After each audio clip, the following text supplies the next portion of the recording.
Hello भाई नमस्ते भल था समस्ते जय जगन्नाथ। आज सकाल सकाल बाहरी पड़े ड्यूटी रे आज बहुत लेट हो गलानी। प्रथम दुकान को माल दवा काढ़ा सरीगला। देखो सब जिन काढ़ दिखाई जी ऑर्डर था से माल काढ़ी दिखाई। बर्तमान आम 5 टकर पान ऑर्डर देलु सी बर्तमान पान बनइबे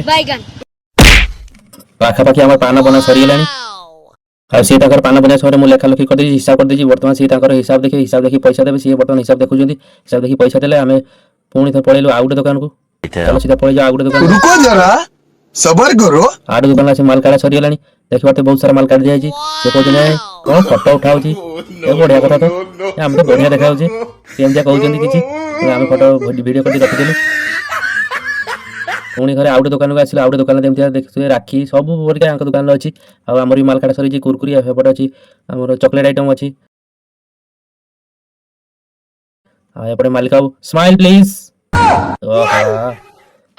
कले आम बर्तमान देखी दूसरी कुरकुरी केमती पूरा खाली होगलानी।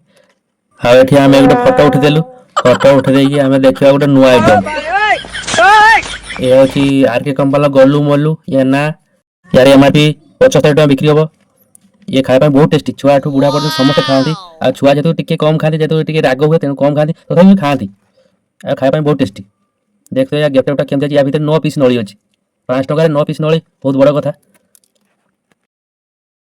ये जड़े मालिक 50 पीस चॉकलेट ना काउंटिंग करते ठीक अच्छी कि नहीं कला जना पड़ा ठीक अच्छी नहीं टेस्ट भी करूँ केमती लगुच देखिए। पुणी आम पलू आउ गोटे दुकान को ये सर आम पलैगलु आसी पहुँचलु आउ गोटे दुकान माल काढ़ा सरीगला से नली आ कुरकुरी। जदि वीडियो किसी नुआ जिन देखा पाइले लाइक कमेंट सब्सक्राइब कर दिंतु चैनल को। जय जगन्नाथ रहिले।